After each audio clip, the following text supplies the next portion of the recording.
Hello students, welcome back to the channel of Skylit Educators and to the CUT Accountancy MCQ Practice Series 1.0। हमारा target है total 1000 MCQ question solve करना और अभी तक हम लोग 350 क्वेश्चंस पार्टनरशिप के कंप्लीट कर चुके हैं and 20 questions issue of share capital के। आज की इस वीडियो में हम लोग स्टार्ट करेंगे इश्यू ऑफ शेयर कैपिटल के नेक्स्ट 10 क्वेश्चन। तो चलिए स्टार्ट करते हैं from the question number 371। So this question says X Limited issued 75,000 equity shares of 10 each at a premium of 40%। अभी जो 40% आपको बोला गया है ये आपने हमेशा कैलकुलेट करना है फेस वैल्यू के ऊपर। तो यानी कि हमारा जो सिक्योरिटी प्रीमियम है वो कितना है, दैट इज 4 रुपीज। अब देखिए ये कहता है the whole amount was payable on application, यानी कि कंप्लीट जो अमाउंट है वो एप्लीकेशन एंड अलॉटमेंट पे हमें रिसीव हो जाएगा। After that application for 1,20,000 shares were received. अब अगर इस केस में ओवर सब्सक्रिप्शन आ जाती है तो अब आप इसको किस तरीके से ट्रीट करेंगे। देखो सो ये पूछ रहा है कि कितना अमाउंट कंपनी ने रिफंड किया।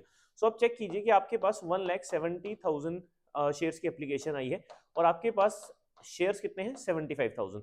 सो इन शॉर्ट 45,000 जो शेयर्स हैं ये आपके पास एक्सेस एप्लीकेशंस हैं। अब क्योंकि हमारे पास टोटल अमाउंट एप्लीकेशन पे ही रिसीव हो जाएगा, हमारे पास कहीं पर भी अलॉटमेंट और कॉल्स तक अमाउंट एडजस्ट करने की कोई भी ऑप्शंस नहीं है यहाँ। तो अब हम लोग क्या करेंगे, इन 45,000 के टोटल 14 रुपीज वापस करेंगे, 40% का प्रीमियम भी और 10 रुपीज फेस वैल्यू भी। सो 45,000 मल्टीप्लाई बाय 14, तो ये हो जाएगा आपके पास 450 एंड 180। ठीक है, सो ये आ रहा है 6 8 और 5 13, 6,30,000। So this is the answer. Option number D is the correct answer. चलिए आगे चलते हैं। Okay, so next question says, as per the SEBI guidelines, the minimum subscription shall be fixed at। So SEBI की guidelines के according जो minimum subscription fix की गई है वो की गई है 90% of the issued की। जितने भी हम लोगों ने shares issue किए हैं, अगर हम लोग 10,000 issue करते हैं तो एटलीस्ट हमारे पास 9,000 की application जो है वो रिसीव होनी चाहिए। ठीक है, so answer is 90% of the issued amount। अब आगे है ऑथराइज्ड, रिजर्व एंड एक सेकेंड 85%। ओके, यहाँ पे इशूड जरूर लिखा है लेकिन इसके साथ यहाँ पर 85% दिया गया, तो ये भी गलत है। ठीक है, so correct answer is 90% of the issued amount. चलिए आगे चलते हैं। So next is calls in advance not adjusted till 31st March 2021 is to be shown under which head of the balance sheet। so ये कह रहा है कि अगर हमारे पास मान लीजिए कि हम लोग एप्लीकेशंस इनवाइट करते हैं, उसके बाद शेयर्स अलॉट हो जाते हैं first call and second call.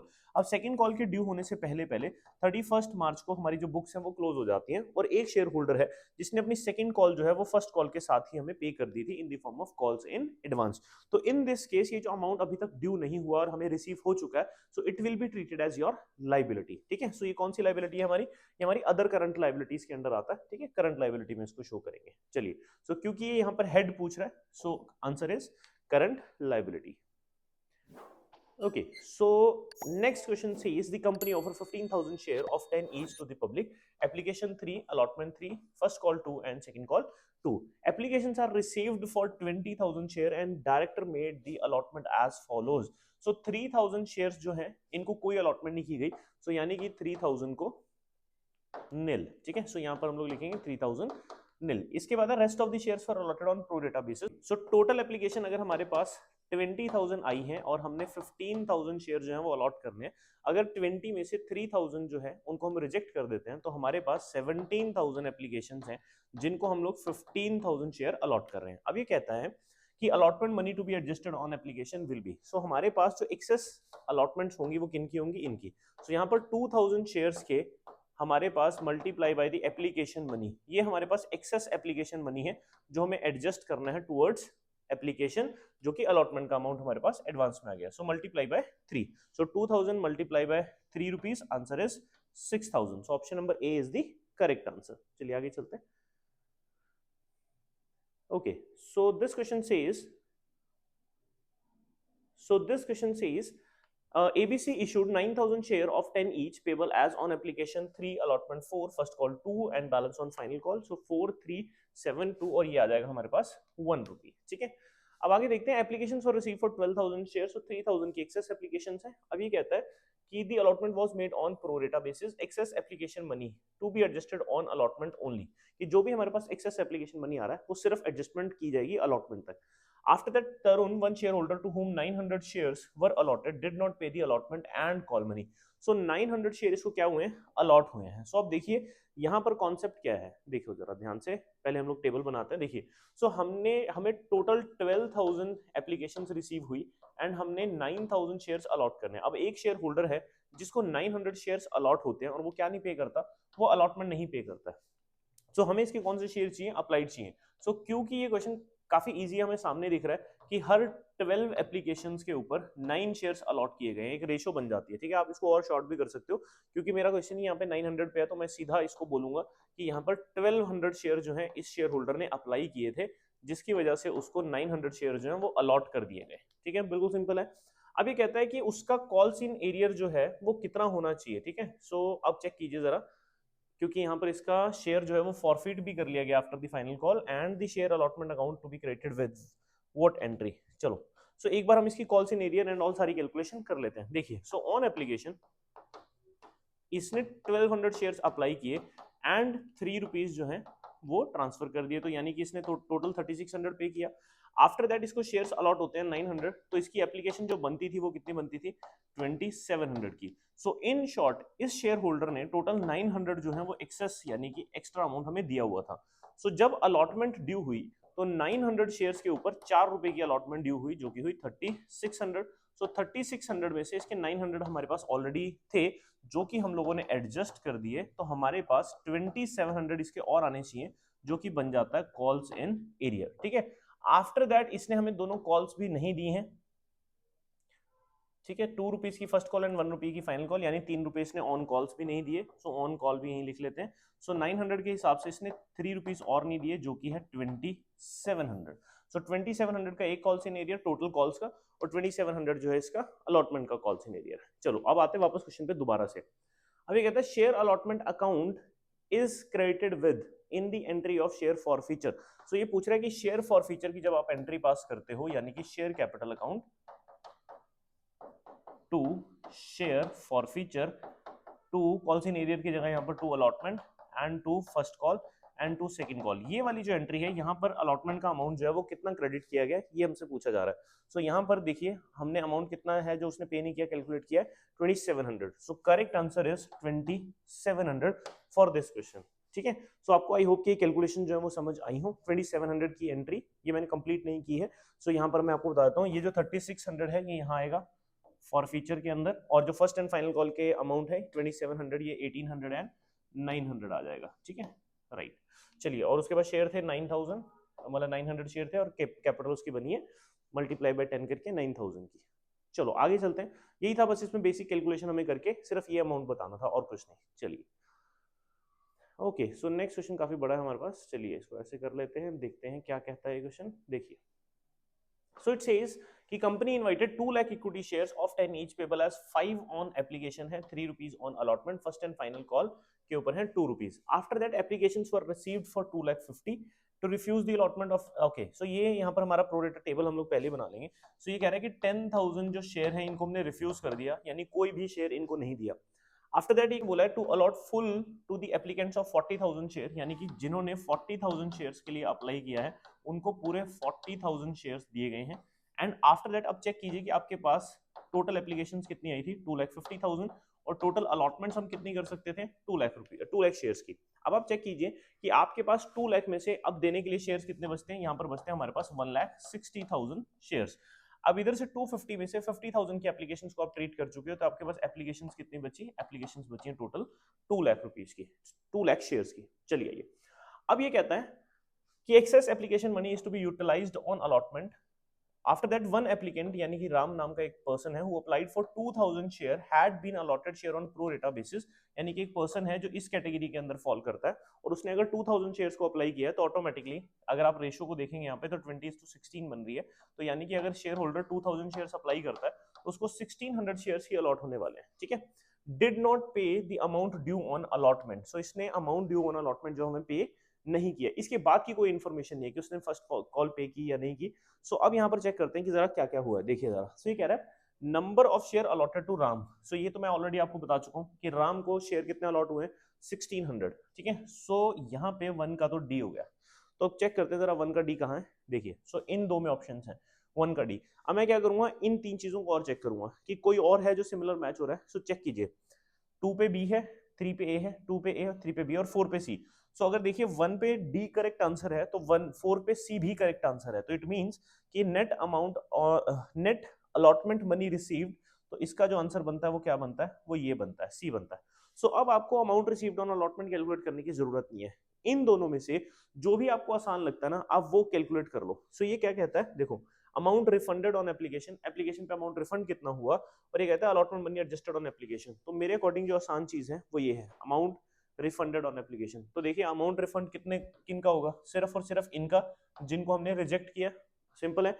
So 10,000 shares के कितने रुपए वापस करोगे आप, application money. So total refund कितना किया गया, 50,000, ठीक है। सो अल्टीमेटली हमारे पास जो आंसर है वो आ चुका है।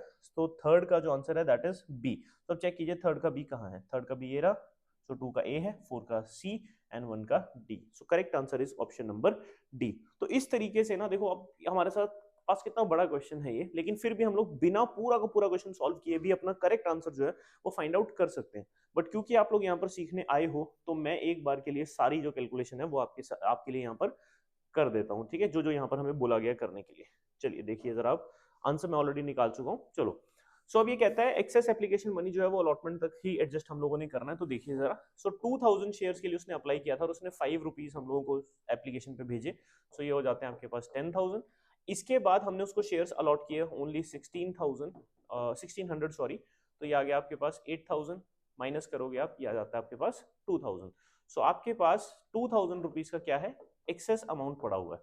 सो ऑन अलॉटमेंट जब आपकी अलॉटमेंट ड्यू हुई तो 1600 के हिसाब से आपने अलॉटमेंट ड्यू कितने की है, 3 रुपीज की है। सो यानी कि 4800 जो है ये आपको अलॉटमेंट पे आने थे, लेकिन जिसमें से 2000 जो है वो ऑलरेडी हमारे पास एप्लीकेशन पे ही एक्सेस आ गया था।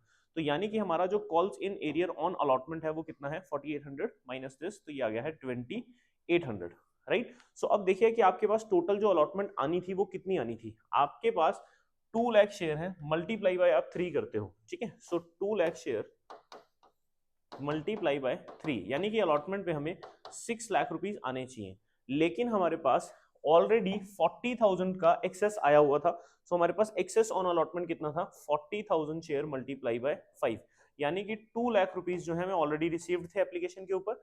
सो मैं 4 लाख जो है वो अलॉटमेंट पे आने थे, जिसमें से एक बंदा क्या हो गया, कॉल्स इन एरियर हो गया, कितने का, 2800 से कॉल्स इन एरियर हो गया। सो ये कितना आ गया, 397200। So this is the answer, ठीक है।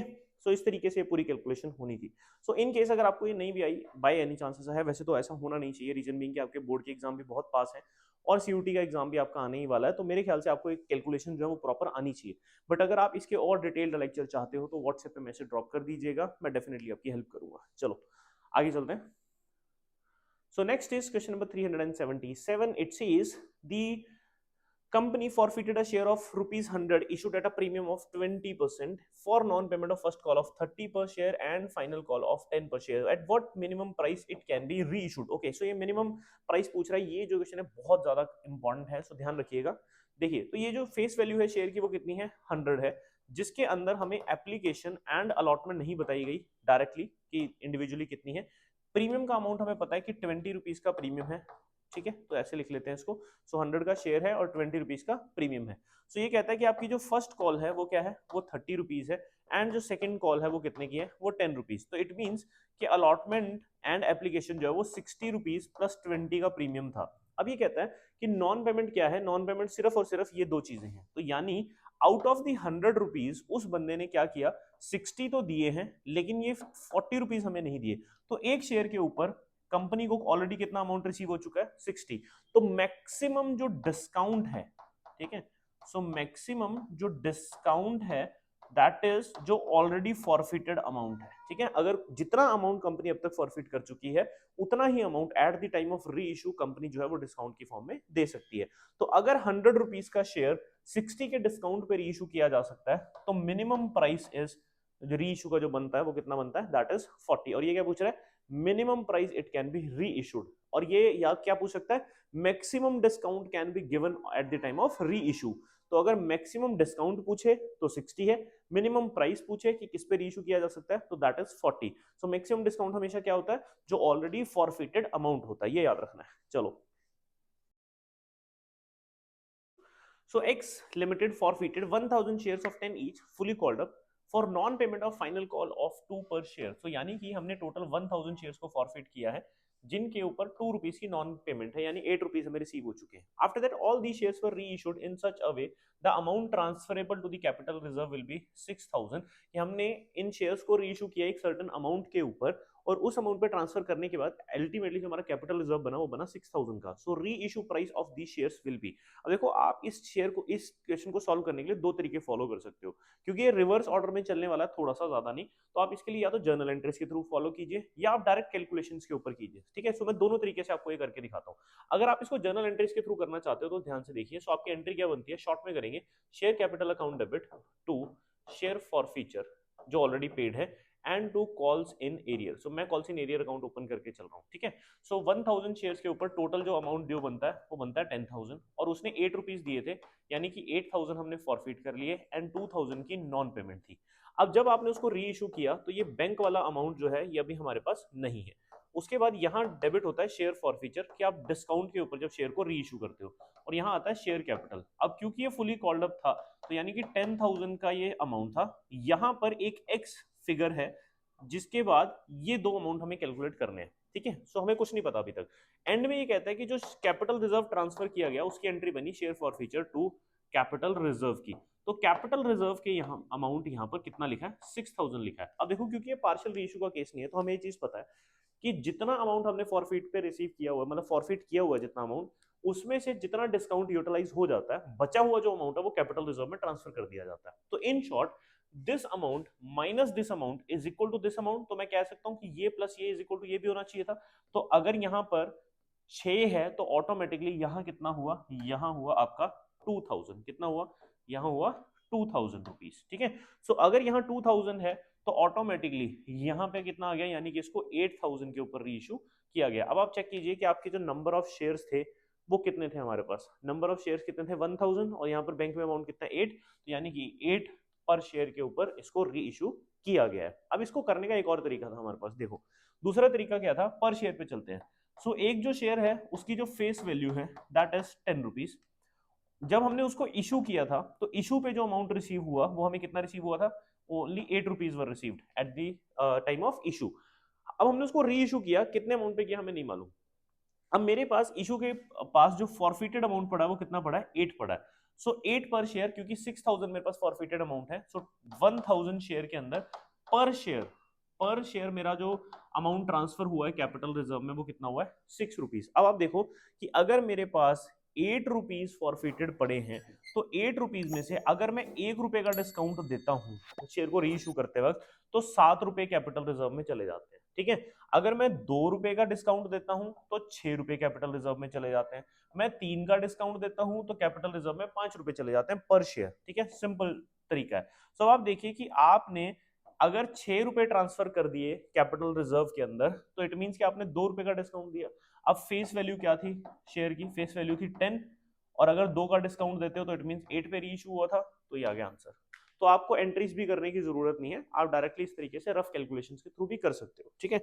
सो जो भी आपको तरीका बेस्ट लगता है आप वो फॉलो कीजिए, जहां पे भी आपको लगता है कि आपके लिए सही है, ठीक है।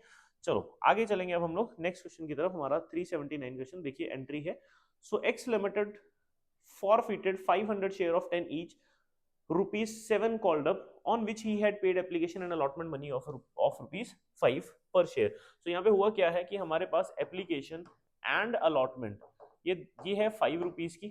फर्स्ट कॉल जो है वो हमें नहीं बताई गई, एंड जो सेकंड कॉल है मतलब ये 3 रुपीज की कॉल्ड अप ही नहीं है, तो इट मींस ये 2 है, ठीक है। सो टोटल 10 रुपीज के शेयर में से ये कहता है कि only 7 is called up and 5 rupees का एप्लीकेशन अलॉटमेंट इज पेड। तो ऑटोमेटिकली फर्स्ट कॉल जो है हमारी 2 रुपीज की है, सेकंड कॉल हम मान रहे हैं 3 रुपीज की, क्योंकि 3 कॉल्ड अप नहीं है तो सेकंड कॉल मंगाई नहीं, और फर्स्ट कॉल 2 रुपीज की उसने क्या किया, उसने पे नहीं की। अब ये पूछा कि आपकी जर्नल एंट्री क्या बनेगी, तो सिंपल है 500 के हिसाब से पहले तो कॉल्ड अप देखो कि multiply 500 multiply bye 7 share capital में कहां पर है, ठीक है। तो चेक कीजिए, ओके तुम्हारी तो एंट्री ये रही, आंसर ही पड़ा है।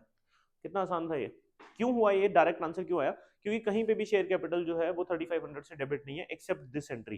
तो मुझे ये दो कैलकुलेट करने की जरूरत ही नहीं, बट फिर भी मैं आपके लिए कर देता हूँ। देखो क्यों, क्योंकि कॉल्ड अप वैल्यू 7 है तो शेयर कैपिटल में फॉरफीचर में वही डेबिट होता है जितना कॉल्ड अप होता है, तो 500 मल्टीप्लाई बाय 7 यहाँ डेबिट होना चाहिए।